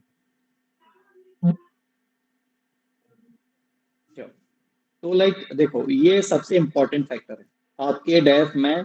ये मान लीजिए कि इन पे क्वेश्चन 100% जाने की संभावना रहती है। लाइक मैं 100% बोल रहा हूँ, आपको एक्सट्रीम लग रहा होगा बट ये सच्चाई है। एक मेंबर वहां जो बैठा होता वो डायरेक्टली, भले ही आपसे इंडियन नॉलेज सिस्टम ना बोले, भारतीय ज्ञान परंपरा ना बोले, राष्ट्रीय शिक्षा नीति, नेशनल एजुकेशन पॉलिसी ना ही बोले, बट वो इससे रिलेटेड कहीं ना कहीं आपका जो व्यू है वो समझ ही लेगा। जैसे मुझसे क्वेश्चन जो पूछे गए थे वो पूछे गए थे कि आप राष्ट्रीय शिक्षा नीति पे, एक तो एनईपी में कोई न्यू एजुकेशन पॉलिसी प्लीज मत बोलना, सब नेशनल एजुकेशन पॉलिसी बोलना, राष्ट्रीय शिक्षा नीति बोलना। ये राष्ट्रीय वर्ड उनकी बहुत ज्यादा डिस्कशंस के बाद नई से उसको फिर राष्ट्रीय किया गया, तो राष्ट्रीय ही बोलना। तो कहीं कभी कभी ये वर्ड्स भी बहुत ज्यादा डिफरेंस क्रिएट कर देते हैं ना। तो ऐसे जो वर्ड्स हैं, जो कोर वर्ड्स हैं, उनका थोड़ा ध्यान रखें। तो लाइक मेरे से जो क्वेश्चंस पूछे गए थे वो यही थे कि आप एनईपी के बारे में कुछ उसकी बताइए, एनईपी क्या है ना, उसमें क्या क्या फीचर्स हैं, उसकी क्या क्या उसमें चीजें इंट्रोड्यूस की गई हैं। देन फिर मान लीजिए आपने उस पर कोई बताया कि सर ये फॉर्मूला है 5+3+3+4 करके, जो भी उसका फॉर्मूला वो बताया तो वो क्या है, मल्टीपल एंट्री एग्जिट्स क्या रहते हैं। एंड एक उन्होंने इंटरेस्टिंग क्वेश्चन पूछा था कि एनईपी के कुछ स्पेसिफिक पिलर्स हैं तो वो क्या है। तो वो मुझे उस टाइम नहीं पता था, तो मेरे को जनरल उसके फीचर्स पता थे कि एनईपी के में क्या क्या चीजें हैं, बट वो स्पेसिफिक फीचर्स नहीं पता थे जो पिलर्स हैं। उसके वो 5 पिलर्स हैं बेसिकली, कि एक्सेस रहेगा, एक्सेसिबिलिटी रहेगी, क्वालिटी एंड ऐसे करके उनके इक्वालिटी, ऐसे करके उनके 5 पिलर्स हैं। वो थोड़ा चीजें आप जो स्पेसिफिक हैं वो देख के जाइएगा। तो एनईपी से रिलेटेड मोस्टली ये क्वेश्चन पूछे गए थे। एंड इंडियन नॉलेज सिस्टम से आपसे डायरेक्टली इंडियन नॉलेज सिस्टम पूछ सकते हैं, वो ऐसा नहीं है नहीं पूछा होगा, बट मेरे से डायरेक्टली तो नहीं पूछा इंडियन नॉलेज सिस्टम। मेनली उन्हें यही पूछा था कि आपने सब्जेक्ट से रिलेटेड किस किस इंडियन राइटर को पढ़ा है, उनके बारे में आप क्या समझते हैं। या फिर मान लीजिए आपसे इंडियन नॉलेज सिस्टम डायरेक्टली ना पूछ लिया जाए कि स्वामी विवेकानंद के जो भी थॉट्स थे उसमें आप साइकोलॉजी कहाँ पाते हैं, स्वामी विवेकानंद जी के थॉट्स में एज अ मनोवैज्ञानिक उनको कहाँ समझते हैं। तो कहीं ना कहीं जो भी लाइक भारतीय जो ज्ञान परंपरा है उसमें जो भी व्यक्ति रहे हैं, जो विचारक रहे हैं, उनसे कनेक्ट करके उन्हें मेरे से पूछने की कोशिश की थी मेरे इंटरव्यूज में। तो इन सारी चीजों को थोड़ा आप प्रिपेयर कर सकते हैं। लाइक इंडियन नॉलेज सिस्टम का आपको प्रॉपर जो कैलेंडर आने लगा है अभी, तो एमपी हायर एजुकेशन की साइट पे आपको मंथली कैलेंडर मिल जाएगा कि वो क्या-क्या एक्सपेक्ट करते हैं। तो लाइक हम लोग वो चीज़ें कराते हैं। मैं लकीली अभी इंडियन नॉलेज सिस्टम का अपने कॉलेज का जो प्रपोज़ बना हुआ है हमारा, उसमें भी मैं काम करता हूँ। तो आप उसको देख सकते हैं। तो उसमें से आपको आइडिया लग जाएगा कि ये क्या-क्या चीज़ें एक्टिविटीज़ कराते हैं, तो इससे रिलेटेड पूछने की संभावना है। तो वो आप एमपी हायर एजुकेशन की साइट पे जाएँगे, वहाँ पे आपको पड़ा है, प्रॉपर से एक कॉर्नर बना रखा है, उसपे भारतीय ज्ञान परंपरा, इंडियन नॉलेज सिस्टम अलग से है, आप वहाँ से देख सकते हैं उसको। एंड इसके अलावा आपका जो इसमें तीसरा जो पार्ट था पीएचडी को लेकर, तो ये बहुत इंपॉर्टेंट पार्ट है। अगर आप पीएचडी परस्यू कर रहे हैं या कर चुके हैं, तो आपका जो पीएचडी टॉपिक है, जो थीसिस है आपकी, उससे डेफिनिटली क्वेश्चंस जाएँगे। एंड कहीं वो उनके इंटरेस्ट एरिया का निकल आया, है ना? कुछ इंडिजिनाइजेशन का, भारतीय ज्ञान परंपरा जो आप मेंशन किए, कहीं भी वो उसको देख पा रहे होंगे, तो वो ज़रूर उससे क्वेश्चन करेंगे। जी सर, ओके। लाइक सर, यही आपका क्वेश्चन था, यही तीनों चीज़ें बताना चाह रहे थे। सर जैसे पीएचडी में हम एनरोल हैं, बट कोर्स वर्क वगैरह अभी हुआ नहीं है सर। इंटरव्यू के यदि बाद में कोर्स वर्क होता है, तो उसके रिगार्डिंग जो इंटरव्यू में पीएचडी के रिगार्डिंग क्वेश्चन पूछे जाते हैं, क्योंकि कोर्स वर्क के बाद और आरएससी के बाद ही आपका टॉपिक डिसाइड होता है फाइनली। तो उसमें सर किस प्रकार से डील किया जा सकता है, क्योंकि टॉपिक तो अभी डिसाइड फाइनली नहीं हुआ है सर। लाइक आप जब उनसे बात करेंगे, अगर मान लीजिए आप लिख दिया आपने कि मैं पीएचडी परस्यू कर रहा हूँ, तो ऑब्वियसली वो पूछेंगे आपसे कि आप पीएचडी कर रहे हैं, तो क्या आपका टॉपिक है? तो आप उनको बता दीजिए डायरेक्टली कि सर मेरा जो टॉपिक है, अभी मैं टॉपिक डिसाइडिंग वाली स्टेज पे नहीं पहुंचा हूँ, अभी मेरी आरडीसी नहीं हुई है, कोर्स वर्क चल रहा है। एंड फिर सपोज मान लीजिए यहाँ तक आपने बताया, एंड फिर भी कुछ जानना चाहते हैं आपके बारे में, आप क्या पीएचडी में कर रहे हैं, तो वो खुद पूछेंगे कि आपने कुछ टॉपिक सोच तो रखे होंगे ना। तो हम एक ब्रॉड आइडिया तो लेके चलते हैं ना कि हमारे इंटरेस्ट, चलो ब्रॉड आइडिया भी नहीं लिया, तो आपका एक इंटरेस्ट एरिया तो होता है ना कि आप अपने सब्जेक्ट में किस चीज में ज्यादा इंटरेस्टेड फील करते हैं, किस डायरेक्शन में आप अपनी रिसर्च को करना चाहते हैं। तो वो आपको उस तरीके से पूछ सकता है, ऐसे पूछा भी है कई लोगों से, इस तरीके से उन्होंने पूछा भी है। Yes sir. आपने कुछ टॉपिक सोच रखे होंगे, आपके इंटरेस्ट एरिया होंगे, तो आप वो बता दीजिए। उनका सिंपल सा मतलब है जानने का ये कि आपका इंटरेस्ट किस साइड है एंड उसके विषय में आपको नॉलेज है या नहीं। तो बस थोड़ी बेसिक नॉलेज उसके बारे में जान के जाइए। 2-3 टॉपिक आप ऐसे रखिए, अभी से प्रिपेयर कर सकते हैं इनफैक्ट। अगर आपसे पूछते हैं, क्योंकि देखो ये शो करना कि हम पीएचडी का कोर्स वर्क करना है और हमें ये नहीं पता कि हमारा इंटरेस्ट एरिया क्या है, हम किस चीज में पीएचडी करेंगे, तो वो बहुत गलत लाइक इंडिकेशन देगा उन्हें। तो रेदर देन आप कोई टॉपिक डिसाइड ना करें, आप अभी से 2-3 टॉपिक ऐसे डिसाइड करके रखें, उनको बता दें कि सर ये 3 टॉपिक हैं, मेरे इंटरेस्ट एरिया इनमें है और इनमें से किसी में मैं करूंगा। बस सिंपल है, उनको भी डायरेक्शन मिल जाएगी, उनको पूछने के लिए क्वेश्चंस मिल जाएंगे एंड आपका भी काम हो जाएगा। आपको भी, उन्हें भी लगेगा कि एक डायरेक्शन में इसने सोच रखा है, इसको पता है कि किस डायरेक्शन में हमें जाना है। तो आई थिंक ये मेरे हिसाब से एक बेटर तरीका रहेगा। यस सर, टॉपिक डिसाइड है बट फाइनलाइज मतलब आरएसी के बाद ही होगा, अभी कोर्स वर्क वगैरह नहीं हुआ है सर। कोई दिक्कत नहीं है, उनको ये टेक्निकल चीजों से लेना देना है ही नहीं है। सिंपल बात ये है, उनको Yes, sir. पूछने के लिए क्वेश्चन चाहिए, उनको पीएचडी दिख रहा है तो उनको टॉपिक चाहिए एंड टॉपिक उनके इंटरेस्ट एरिया का निकला है तो वो पूछेंगे उसमें। एंड आप वो एक जो टॉपिक उनको बता दीजिए कि सर अभी फाइनलाइज नहीं हुआ है, प्री आरडीसी की स्टेज पे है, अभी कोर्स वर्क मेरा कंप्लीट हुआ है या फिर चल रहा है, जो भी स्टेज पे है, आप वो उनको क्लियर कर दीजिए। वो आपसे पूछ रहे हैं कौन सा टॉपिक है तो बताइए, उसके बारे में आपको थोड़ी जानकारी तो होगी ऑब्वियसली। जब आप उस पर पीएचडी करने का प्लान कर रहे हैं तो आपसे पूछ रहे हैं तो उसके विषय में बता दीजिए। यस एक अच्छा इंडिकेशन भी जाएगा उनको कि चलो ठीक है, इसने टॉपिक डिसाइड कर रखा है एंड इसे पता है कि इसमें इसको क्या काम करना है। Simple. Yes, thank you so much. Okay, so we have asked so many questions. I want to ask a very small question. I just want कि आप कुछ एक या दो बुक सजेस्ट कर दें अभी, क्योंकि एमपीपीएससी का फिर से एग्जाम होने वाला है असिस्टेंट प्रोफेसर, एंड जो कि हेल्पफुल हो एग्जाम के लिए भी और इंटरव्यू के लिए भी। तो जो भी बुक आपने रेफर करी हो फॉर एमपीजी के। लाइक एमपीजीके के लिए मैम स्पेसिफिकली फॉर इंटरव्यू और एग्जाम मैम? फॉर एग्जाम पहले तो, इंटरव्यू के लिए तो जैसे आपने बताया कि हमें अपने डेप्थ पे ज़्यादा फोकस करना है, पर एग्जाम के लिए एक या बुक जो भी आपने पढ़ी हो या रेफर करते हो उनको आप सजेस्ट करते हैं तो सबके लिए हेल्पफुल होगा। लाइक फॉर एमपीजीके मैम मेरे हिसाब से आप परीक्षाधाम अगर हिंदी मीडियम से है, क्योंकि मेन कोर बुक यही है, आप हिंदी मीडियम से परीक्षाधाम ले लीजिए। आप नहीं भी आप हिंदी समझ पाते तो परीक्षाधाम इज बेस्ट ऑप्शन। एंड आप अगर इंग्लिश में ही सहज हैं तो फिर आप मुकेश महेश्वरी जी की जो बुक है वो आप ले सकते हैं। तो ये 2 बुक सफिशिएंट है। बट इसके साथ जो एक इम्पोर्टेंट लाइक करंट अफेयर्स बोले आप उसको एमपीजी के बोले, एक पेपर आता है तथ्य बाण करके, लाइक वो एक 35-40 पेज का एक न्यूज़पेपर टाइप रहता है एंड बहुत अच्छे से कलरफुल डिपिक्शन के साथ आता, ईयरली एडिशन आता उसका। तो वो अगर आप लेंगे तो मुझे लगता है वो बहुत इंपॉर्टेंट है, उसमें आपको पूरा करंट अफेयर्स मिल जाएगा, जो भी एक साल में लाइक एमपी में हुआ होगा, जो भी चीजें हुई हैं वो मिल जाएगा। तो मेरे हिसाब से वो जरूर ले लें, वो एक इम्पोर्टेंट। ओके, सो चैतन्य सर, वो इजीली अभी जैसे 25-26 का अब मिल रहा होगा अभी वाले टाइम पे। Okay, so all the members, आप अगर नोट करते रहें तो भी बहुत अच्छा होगा, जो भी हमारी कॉन्वर्जेशन है, क्योंकि 2-3 चीज़ें सर ने जो मेंशन करी हैं बहुत इंपॉर्टेंट है, तो please note down everything and so be very quick with your questions everyone. Now we have Chaitanya sir, उनका कोई क्वेश्चन है, प्लीज यू आस्क। सर मैं ये पूछना चाहता था, सबसे पहले नमस्कार सर, मैं ये पूछना चाह रहा था कि जैसे ये कहा जाता है सॉरी कॉन्फिडेंस से कहें, तो एक्चुअली ये चीज फिगर आउट करना थोड़ा सा मतलब एग्जैक्ट नहीं कर पाते कि सॉरी कैसे कॉन्फिडेंस से कहें। मतलब किसी क्वेश्चन को पूछा है, आप उसका आंसर नहीं कर पा रहे, हाउ टू से विद कॉन्फिडेंस कि sorry, how it is possible. Like देखिए, मैं यहाँ तक जिस चीज को डिकोड कर पाया, लाइक एक तरीका है कि उन्होंने आपसे कुछ पूछा, क्वेश्चन पूछा, आपने बोल दिया सॉरी सर, खत्म हो गया। मतलब उन्होंने कुछ पूछा एंड आपका जस्ट रिस्पॉन्स था सॉरी सर, एंड वो इंसान बेचारा दोबारा से प्रेशर में आ गया कि दूसरा क्वेश्चन सोचे, आपने टाइम ही नहीं दिया, आपने सॉरी सर बोल के खत्म कर दिया। ठीक है, एक तरीका ये हो गया। एंड एक तरीका ये है कि आप बहुत पोलाइटली उस चीज को बोल रहे हैं कि sorry sir, I am not able to recall this thing right now and I will read about it.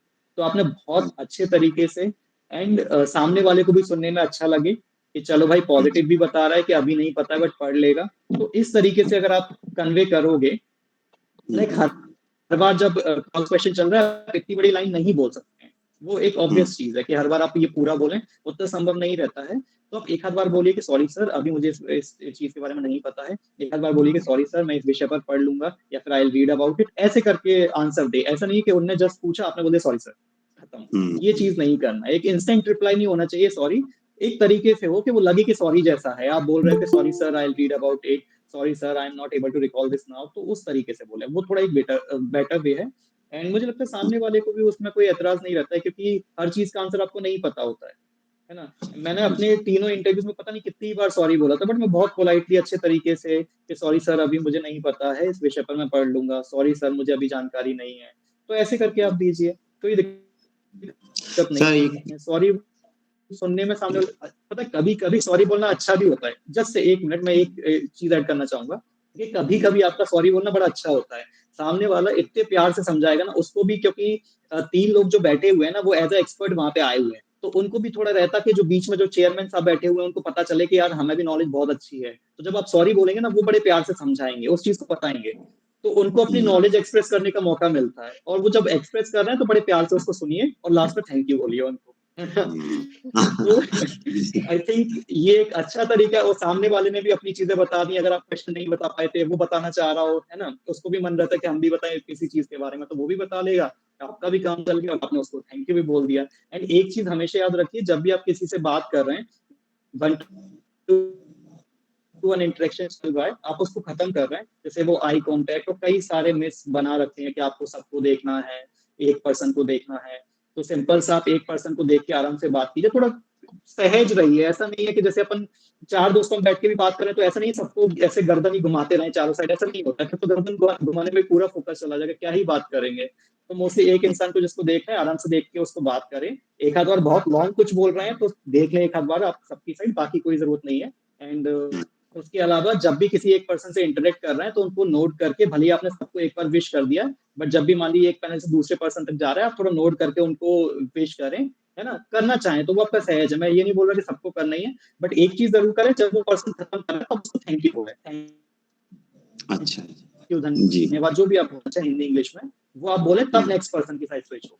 तो पर्सन को ये लगना चाहिए कि यार हम इस इंसान ने हमसे जो कन्वर्सेशन चल रही थी उसको कंप्लीट किया है। मतलब दो कम्युनिकेशन की स्किल जब रहती है उसमें हम ये सीखते हैं ना कि यार सामने वाले को एक वो कंप्लीटनेस फील होनी चाहिए कि हमारा और आपका इंटरेक्शन चल रहा था एंड इसको उसने प्रॉपर तरीके से स्टार्ट किया, उसको खत्म किया, तो वो एक प्रोसेस समझ आनी चाहिए। तो जब वो इंसान खत्म कर रहा है, फिर इतना तो समझ आ जाता है, जब किसी इंसान पे आप स्विच कर रहे होते हैं वो लोग, तो वो शिफ्ट करते हैं उसकी साइड, तो जब वो खत्म हो रहा है तो उनको सर को देख के स्माइल करके, थोड़ा सा स्माइल करके आप थैंक यू बोलिए। एंड वो वाला जो मिथ कि हमेशा मुस्कुराते रहना है, भाई ये सब कुछ नहीं करना होता है ना? बड़ा ही ऑकवर्ड सी चीजें होती हैं कि बड़े स्माइल करके आंसर दीजिए, भाई स्माइल करके कौन आंसर देता है? जोक थोड़ी चल रहा है वहां पे, बट जब आप खत्म कर रहे हो तब थोड़ा सा स्माइल करके एंड थैंक यू बोलिए। भले ही उस इंसान ने बहुत ज्यादा आपको ग्रिल किया हो, कुछ भी किया हो, बट फिर भी थोड़ा सा स्माइल फेस करके एंड थैंक यू बोलो उसको, फिर नेक्स्ट पर्सन पे शिफ्ट करो। तो ये थोड़ी सी चीजें जो मेरे को लगता है थोड़ा एड ऑन करती हैं, एंड मुझे पर्सनली बेनिफिट करी है ये चीजें। सर ये कि मेरा पर्सनल क्वेश्चन ये था कि मेरे इंग्लिश में एक्सप्रेशन उतना स्ट्रांग नहीं है जितना मैं मतलब इंग्लिश में, हिंदी प्लस इंग्लिश में ठीक से एक्सप्रेस कर पाता हूँ। अब जैसे वहाँ पे इंग्लिश लिटरेचर से मैं अपीयर हो रहा हूँ तो एक्सप्रेस, या कई बार ऐसा हो भी जाता है कि वो कंप्लीट इंग्लिश में ही कॉन्वर्सेशन करना चाह रहे हैं, तो क्या हम लोग ऐसे आगे कह सकते हैं कि सर मैं इंग्लिश में, हिंदी प्लस इंग्लिश में ज्यादा सहज हूँ as compare to pure English, या इसको कह सकते हैं क्या इसको, या फिर कैसे कह सकते हैं? देखिए, आप खुद से ये चीज तो कहिए मत, पहली चीज, क्योंकि अगर आप कहेंगे तो वो उसको काउंटर क्वेश्चन करेंगे, तो अच्छा आप इंग्लिश के प्रोफेसर बनना चाह रहे हैं, फिर आप इंग्लिश में ही नहीं बोल पा रहे हैं, फिर कैसे चलेगा? तो ये चीज अपन को खुद से बताने की जरूरत नहीं है। मान लीजिए किसी इंसान ने इंग्लिश में स्टार्ट किया, क्वेश्चन पूछा, आप इंग्लिश में उसका आंसर दे रहे हैं, आप हिंदी में स्विच कर लीजिए। ऐसा नहीं है पूरा आंसर आप हिंदी में देना स्टार्ट करें, उनको ये लगना चाहिए कि आपको इंग्लिश बोलना भी आती है ना? आपको इंग्लिश में भी आप बोल सकते हैं। तो जब हम किसी सब्जेक्ट को पढ़ रहे हैं तो ऐसा नहीं है कि हम इंग्लिश को बिल्कुल ही उसमें बोल ना सकें, स्पोकन इंग्लिश हमारी इतनी बेकार हो, उतना नहीं रहता है ना। आप सहज नहीं है वो बात अलग है, आप बोल नहीं सकते वो चीज, वो एक डिफरेंट चीज है। तो उनको ये फील ना हो कि आप बोल ही नहीं सकते हैं, तो आप इंग्लिश में स्टार्ट कीजिए, और पूरा इंटरव्यू हो सकता है इंग्लिश में ऐसा रहता हो कि वो पूरी कॉन्वर्सेशन इंग्लिश में जाए, बट आप हिंदी में स्विच करते रहिए, इंग्लिश में बोलिए। इंग्लिश जो आप बोल रहे हैं ना कि आप इंग्लिश में सहज हैं, तो उसको इंग्लिश ही रखिए रेदर देन हिंदी या फिर इंग्लिश। और इतना समस्या नहीं है, क्योंकि इंग्लिश के टीचर से ये एक्सपेक्टेशन नहीं की जाती कि पूरे कॉलेज में वो जब तक रहे पूरे टाइम इंग्लिश में ही बोले, हर एक से बात कर रहे हैं, ये तो कहीं एक्सपेक्टेशन नहीं रहती है ना। एंड ये जी, ये कन्वे नहीं होना चाहिए कि आपको इंग्लिश में बोलना नहीं आता है ना? कि अगर आप उस चीज के प्रोफेसर हैं तो ऑब्वियसली आप उसको कर सकते हैं, आप सहज नहीं है वो डिफरेंट बात है। तो आराम से इंग्लिश में बोलिए, हिंदी में स्विच करते रहिए, सामने वाला खुद भी हिंदी में स्विच करके बोलेगा, नहीं भी बोल रहे हैं तो वो इंग्लिश में स्टार्ट कर रहे हैं, आप भी इंग्लिश में स्टार्ट कीजिए, फिर स्विच करके हिंदी में बोलते रहिए। सहज होना चाहिए, वो एक जरूरी चीज है। मुझे लगता है कि इंटरव्यू में एक इंपॉर्टेंट एस्पेक्ट ये रहता है कि आप सहज हैं, आप जिस भी लैंग्वेज में बोल रहे हैं। जी, one last question sir.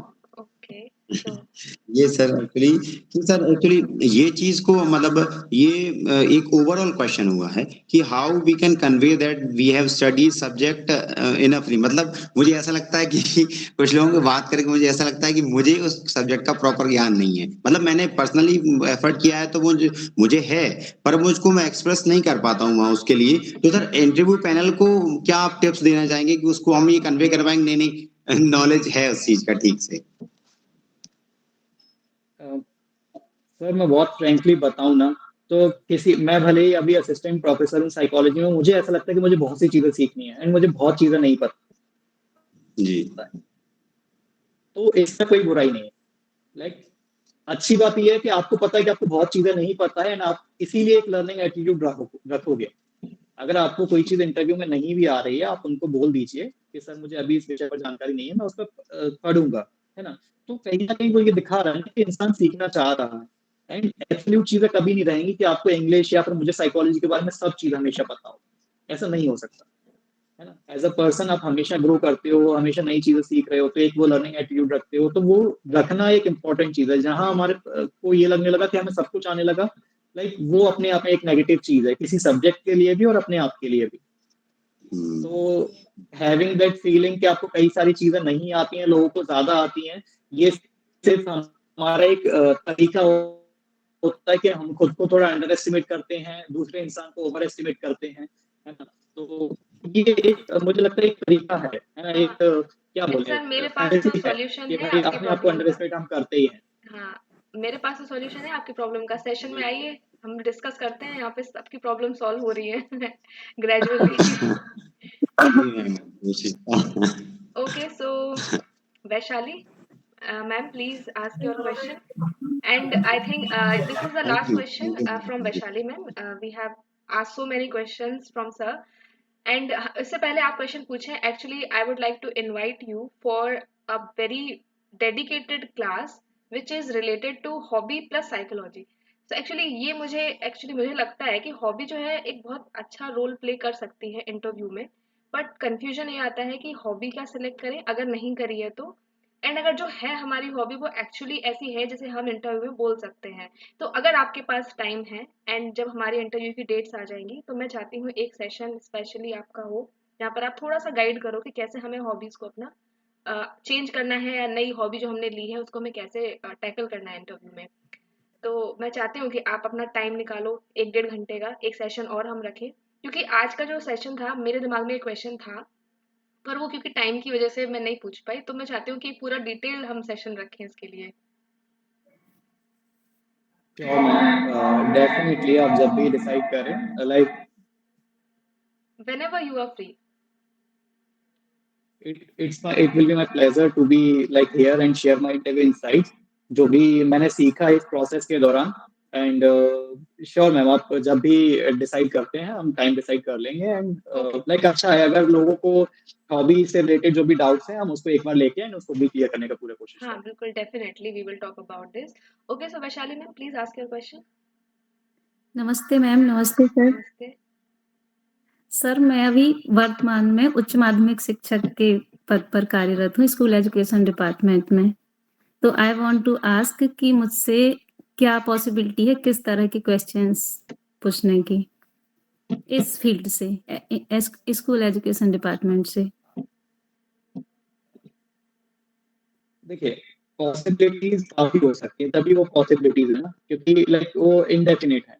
But like simply हम सोचें, अगर आप खुद भी सोचिए कि आप उच्च शिक्षा स्कूल शिक्षा विभाग में हैं, है ना, तो लाइक स्कूल शिक्षा विभाग में क्या क्या चीजें आप कर रहे हैं, क्या आपके रोल्स हैं, वो आपसे पूछा जाएगा.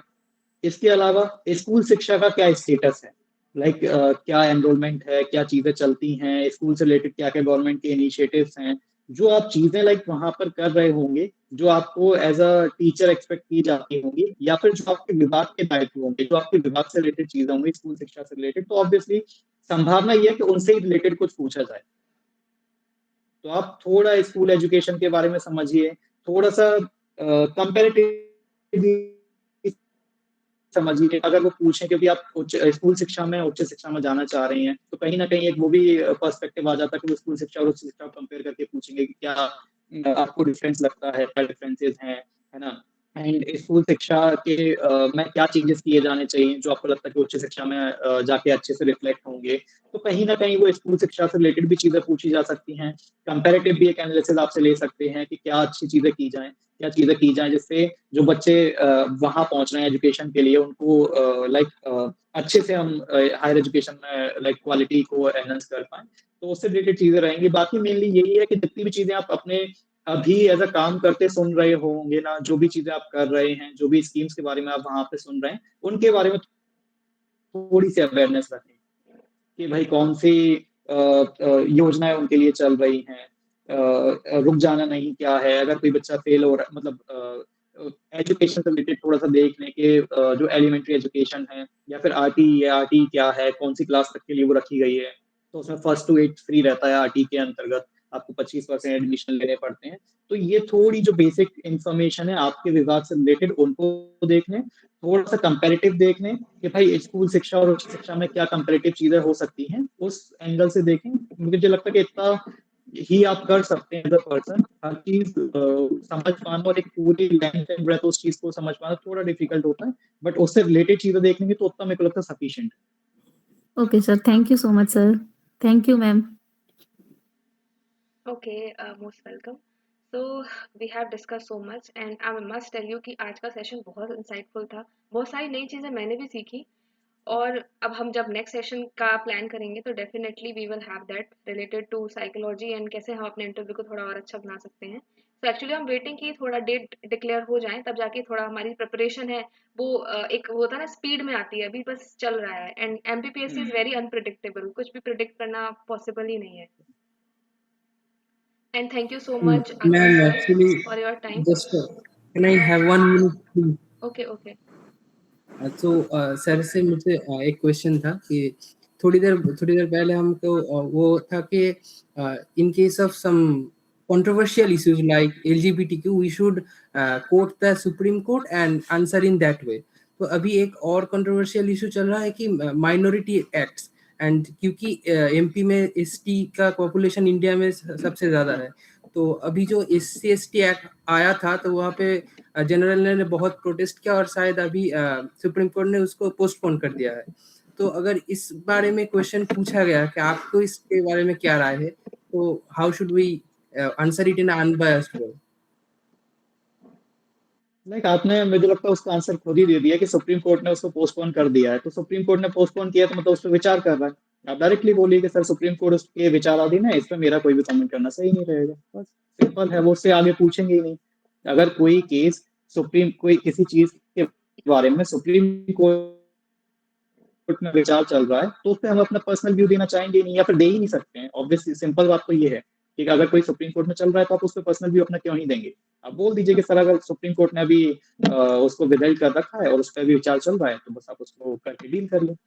आपको क्वेश्चन डील करके निकलना है, सिंपल सी चीज। वहां पे किसी चीज को प्रूफ नहीं करना है। ये चीज आप बिल्कुल, बोला जाता है ना कि कोई चीज गांठ बांध के रख लीजिए, तो ये बिल्कुल लाइक आप मान के चलिए कि आपको वहां पर कोई चीज प्रूव करने नहीं जाना है।